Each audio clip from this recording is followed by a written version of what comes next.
ဒီခါတော့အရှိဗီဒီယိုကပြောထားတဲ့ list file လေးကို AutoCAD မှာဘယ်လိုလုပ်မလဲဆိုတာဘယ်လိုအလုပ်လုပ်ဘယ်လိုလုပ်မလဲဆိုတာကိုရှင်းပြပါမယ်အဲ့တော့ဒီ list file လေးကိုလုပ်ဖို့အတွက်မှာ command မှာ app လုပ်ဆိုတာရှိတယ် app လုပ်ဆိုတာဒီလမ်းကြောင်းလေးပွင့်လာနိုင်မယ်ပေါ့နော်ဥပမာကိုကားကြတော့ခုနတုန်းက list file ကို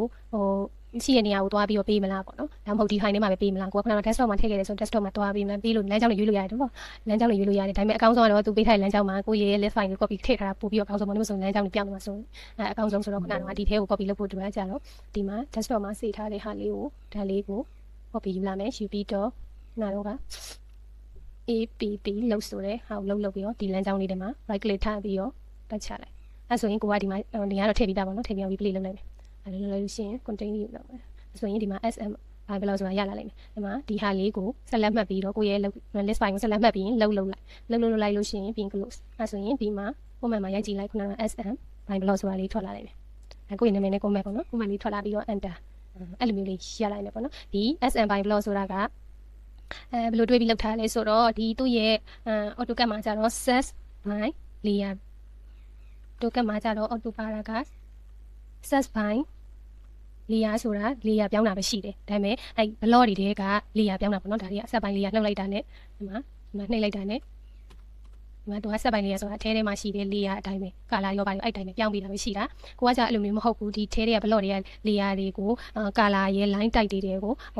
ဘိုင် block ပြောင်းချင်တာပေါ့နော်ဘိုင် block ကဘာလို့ပြောင်းတာလဲဆိုတော့ဘိုင် block ပြောင်းခြင်းဖြစ်အပြင်မှာကိုကအယောင်တွေပိုင်းတစ်ချက်ဟိုအထဲထဲမဟုတ်ဘဲနဲ့အယောင်တွေပိုင်း line type တွေပိုင်းပြောင်းချင်တဲ့အခါမျိုးမှာဆိုရင်ဒီဘိုင် block ဆိုတဲ့ဟာလေးအတုံးဝင်တာပေါ့နော်အဲ့ဒါကြောင့်မို့တော်တော်များများအတုံးဝင်နေပေါ့နော်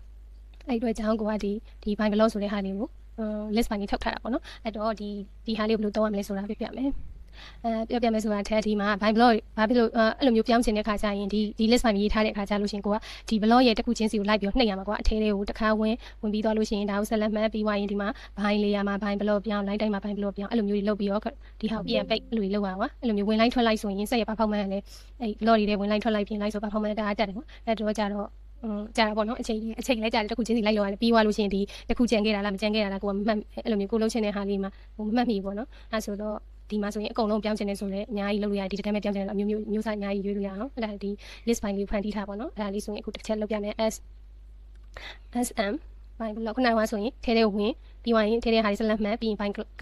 ဘလော့တွေပြန်အောင် line type ရော color ရောပြန်အဲ့လိုမျိုးအစစ်စင်လုပ်ရဒါကြတော့ဒီမှာဆိုလို့ရှိရင်ဒီ comment လေးနှိပ်လိုက်လို့ရှိရင်ဒီမှာ change ဆိုရင် color change မလား line type change မလား void change မလားအကုန်လုံးပဲ change မလားဘိုင်ဘလော့ဒါမှမဟုတ်ကိုက color တစ်ခုပဲ change နေတယ်ဆို color ကိုပဲရွေးcolor ပဲရွေးအထက်ရဲ့ line type ကိုမပြောင်းချင်ဘူးဒီသူကသူ့ original line type တိုင်းပဲထားချင်တယ်ဆိုရင် color ပဲရွေးပေါ့ဒါမှမဟုတ် line type ကိုပဲ dotted line တွေပိုင်းအပြင်မှာပြောင်းချင်တာ color ကကြတော့အထက်ရဲ့ color အတိုင်းပဲလုပ်ချင်နေဆိုရင် line type ကိုပဲရွေးပေါ့ weight ဒါမှမဟုတ် line weight ကိုအတိုင်းပဲအထက်ရဲ့ weight အတိုင်းပဲထားချင်တာအပြင်မှာပြောင်းချင်နေဆိုရင်တော့ double ကိုရွေးပေါ့ဒါမှမဟုတ်ဒီ3ခုတစ်လုံးကိုဘိုင်းဘလော့လုပ်ချင်နေဆိုရင်ရွေးလိုက်လို့ရှိရင်ဒီမှာဥပမာဟိုဒီတစ်ခုကြီးစီမှတ်လဲရနော်ဒါမှမဟုတ်ဒီအတန်းခုအကုန်လုံးအဲ့လိုပြောင်းမယ်ပေါ့အဲ့အတွက်ကြောင့်မဆိုလို့ရှိရင်ဒါဒီအကုန်လုံးကိုတီတာဝအောင်ကာ